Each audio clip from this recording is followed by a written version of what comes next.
Bien, tenemos visitas en Maldita Suerte.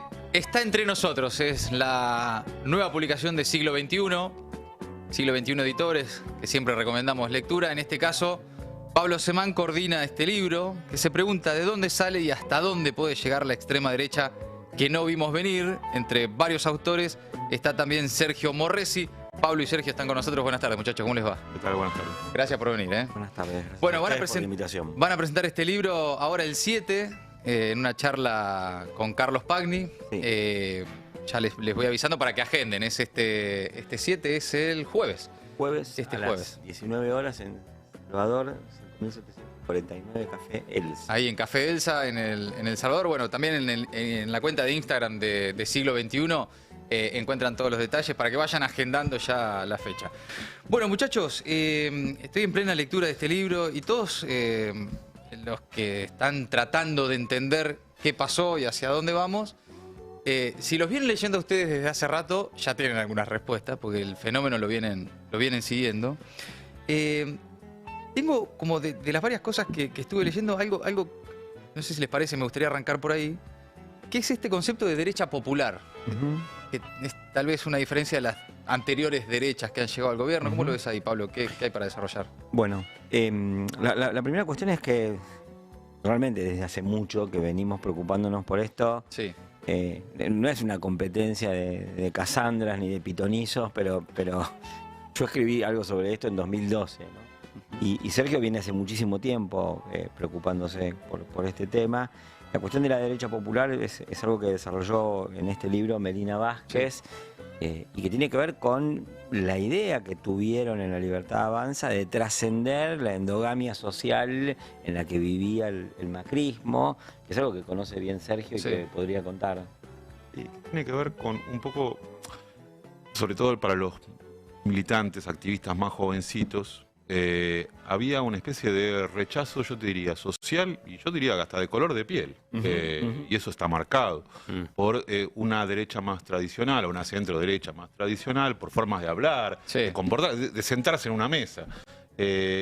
Mientras que encontraron en esto que terminó siendo La Libertad Avanza, que no era cuando empezamos a mirar todavía La Libertad Avanza, algo mucho más inclusivo, más permeable a distintas formas de hablar, de sentarse, de gesticular, de expresarse. Y también, como dice el texto de Melina Vázquez, de picantearla. Ahora, ¿dónde empieza a transformarse esa particularidad de esta nueva derecha? ¿Le podemos decir nueva derecha? ¿Es una nueva derecha? Es una... Sí. Lo que pasa es que el adjetivo nuevo es polémico porque alguien dice es nuevo, entonces dicen dos cosas. O es bueno, no, dije nuevo, no bueno, o empiezan a dar contrastes históricos, no, es la misma derecha de siempre. No, la verdad es que hay un proceso de composición, que Sergio lo llama de fusionismo. Acércate un poco, perdón.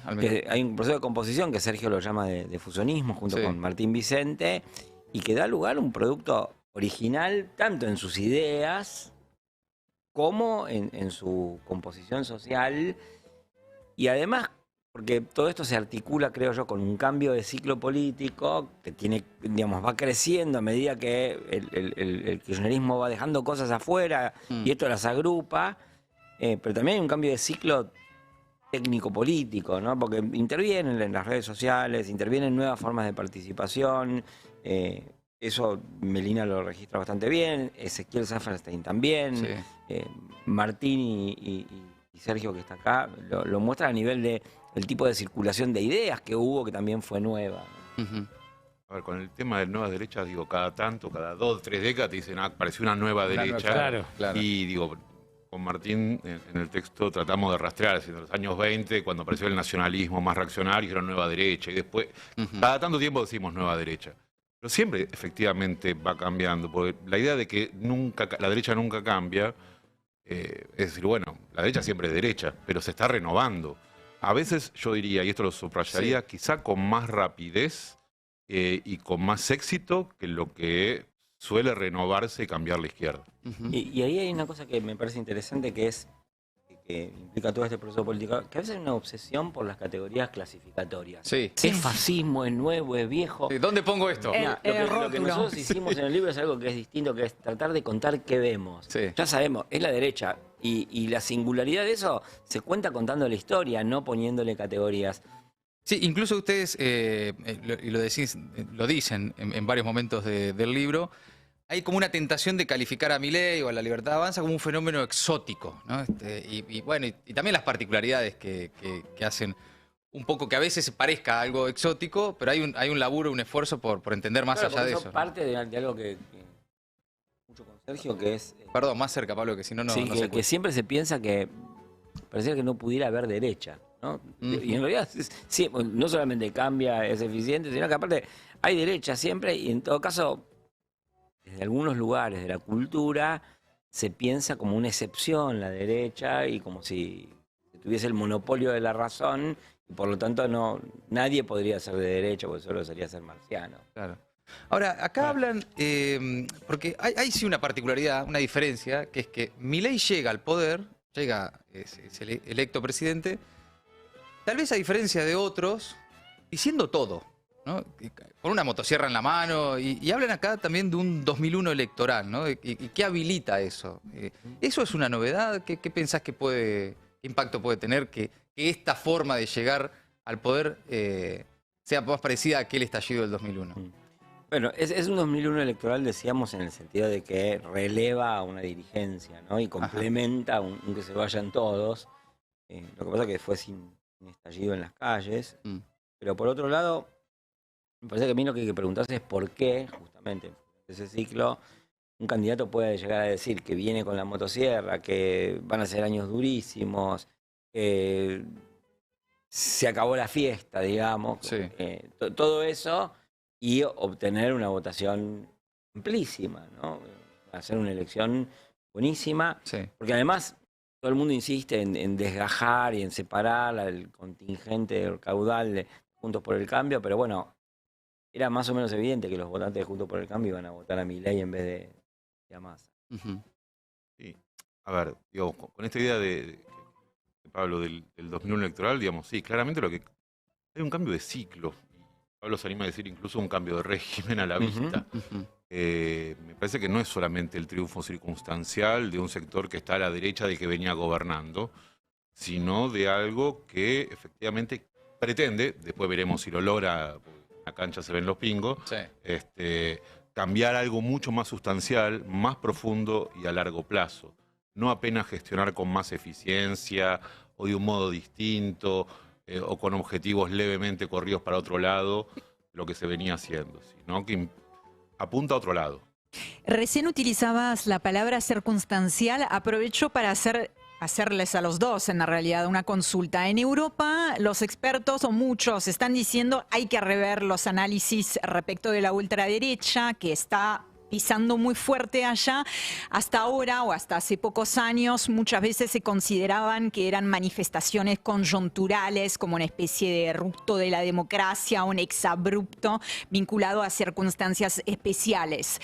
Ahora están viendo y están convergiendo esos análisis en que tal vez no sería tan así, sino que hay una construcción de muy largo plazo con, es verdad, altibajos que hacen que no siempre están en el centro del escenario, pero que es algo que se viene consolidando. Quisiera saber si ustedes comparten esa mirada en cuanto a lo que está sucediendo acá en la Argentina o de este lado del charco, y de ser el caso, cuán lejos hay que mirar en el tiempo para entender esto que ahora se llama Milei.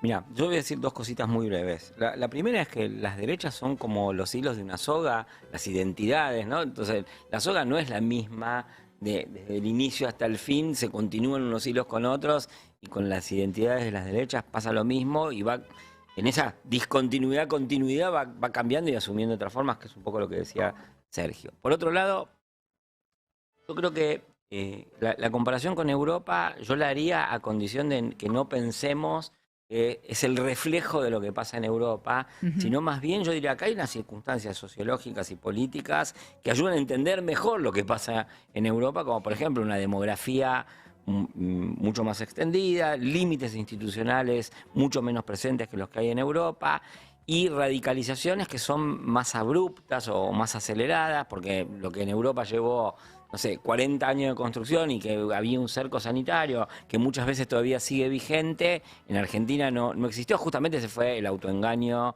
de una parte de los cientistas políticos que creían que todo lleva 40 años. Entonces estaban esperando que Milei creciese en los próximos 30 y no en esta década. Ahí hay algo que... Sí, no, hay una idea con respecto a esto de la normalización que a mí, que es un politólogo holandés, se llama Casmude, que a mí me gusta mucho, que dice, bueno, hace un tiempo, 20 años, se hablaba de estas extremas derechas radicalizadas como una patología más o menos normal, una enfermedad que uno tiene de que de vez en cuando te causa síntomas y que, bueno, te tomás el remedio.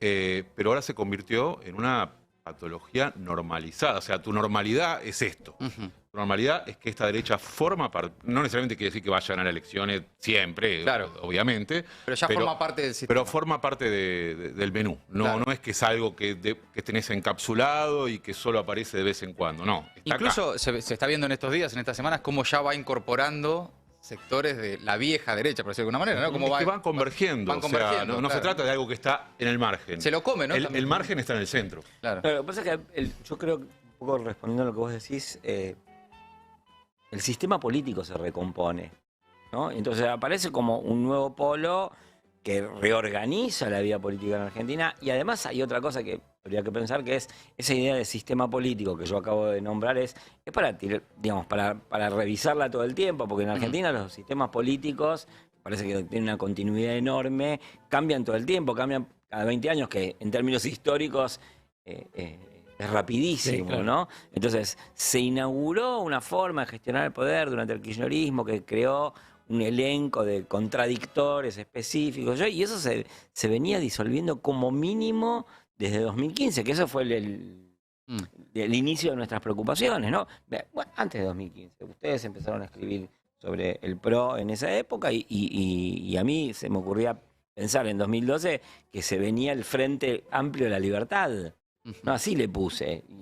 Y ocurrió, ¿no? Pero era, ese sistema político duró poco, se recompuso y justamente eso muestra que no es que llegó para quedarse, hace mucho que está. Claro, claro. Perdón, solamente un chistecito. Cuando el título del libro que quedó siendo Está entre nosotros hacíamos un poco el chiste interno de que el título quizá podría haber sido Estamos entre ellos. Claro, en realidad es más bien al revés. Digo. Claro. Sí, es que cuando ves cómo quedó pintado el mapa del domingo de balotaje, sí, posiblemente sea de esa forma. Es que, mira, hay una cosa súper interesante que a propósito del chiste de Sergio, que es algo que en el libro decimos, que es, hay unas fuerzas políticas que se identifican como progresistas y que durante los últimos 20 años confundieron la posibilidad de oficializar su punto de vista con la hegemonía. Y son dos cosas diferentes. Una cosa es que vos tengas los aparatos del Estado, medios vinculados, y que puedas decir cosas que no podías decir antes, y que incluso tenés un 50% de votos que expresás al 10% y decís esas cosas a todo el mundo. Y otra cosa es qué es lo que pasa en la sociedad civil, que es el lugar donde está, digamos, articulado un contenido moral y político, que no es necesariamente el discurso del progresismo. Entonces, hubo una confusión muy grande entre discurso oficial y hegemonía que hace que ahora todo el mundo se asombre, pero eso estaba hace bastante tiempo. Por eso estamos entre ellos, más bien. Agenden este jueves 7 de diciembre, presentación del libro Está entre nosotros, charla sobre la nueva derecha que no vimos venir. Carlos Pagni con Pablo Semani, bueno, y todos los autores del libro. Sergio Morresi, Martín Vicente, Melina Vázquez, Nicolás Belchinger y Ezequiel Saffer. Van a estar este jueves a las 7 de la tarde, actividad libre y gratuita que invita a Siglo XXI en Café Elsa, ahí en El Salvador 5749. Buscan también en Instagram de Siglo XXI. Una última pregunta, que es algo que también todos estamos como conversando, que es, ¿y ahora qué? ¿No? Bueno, los que no somos parte de ese nuevo universo, ¿y ahora qué hacemos? ¿Qué viene ahora? ¿Cómo se reorganiza? ¿Tenés algún principio de respuesta a eso? ¿De cómo plantarse frente a esto? A ver, nosotros escribimos este libro como investigadores y me haces cambiar de sombrero. Yo me saco el sombrero porque yo tengo algunos compromisos no quiero comprometer en los míos a Sergio. Yo creo que todo el mundo está tentado de salir a la resistencia bajo una concepción expresiva de la política, que está bien, hay algo que puede ser expresivo, pero no es solo expresividad de la política, que es ir a la calle, ir a las redes, comprarse el merchandising de la causa y marchar. Para que eso pueda suceder, tiene que haber alianzas, reuniones, convicción, y para eso hay que repensar todo de nuevo, porque se llegó, desde ese bando, se llegó a un camino sin salida y a una derrota. Entonces, no porque las cosas que vayan a pasar no sean ofensivas para ese sentimiento progresista, uno se retrae, ¿no? O sea, no es que se retrae, realmente hay que repensarlo todo, hay que rearmar las relaciones entre sujetos, eso no es pasividad. Ahora, si hay alguien que se tienda con la figura de la resistencia, identifica la resistencia con eso, es un poco como creer que jugar al fútbol es festejar los goles. La política se hace muchísimo antes. La escena triunfal o la escena expresiva, y qué sé yo, con la que todo el mundo se tienta, viene después de una construcción política, que en este caso tendrá que ser a partir de un derrumbe político, porque lo que le pasó al progresismo es eso. Sergio. Sí. No, la idea de Faro que mencionó recién Pablo a mí me parece central, porque me parece que un poco nos acostumbramos no nos sentimos a la derecha, vamos a decir, en el sentido más amplio posible, que por el solo hecho de estar ahí había un sentido común y un lugar al que ir. Y en realidad lo que vino sucediendo en los últimos tiempos es que nos fragmentamos muchísimo y hacíamos de cuenta de que no.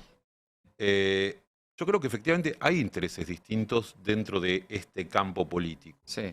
No es lo mismo el interés de los sectores, no sé, más incluidos, los trabajadores incluidos, que el sector de los trabajadores no incluidos, Totalmente. o el de los empleados, o el de los jubilados, el que vive en Jujuy, el que vive en Córdoba, el que vive en Buenos Aires. Son efectivamente distintos, pero de reconocer esa distancia no quiere decir la imposibilidad de la articulación. Una nueva articulación es posible si uno tiene claro a dónde está yendo, y para eso iluminar el camino es... Por eso parecen estar un poco apurados los que ya están buscando nuevos liderazgos.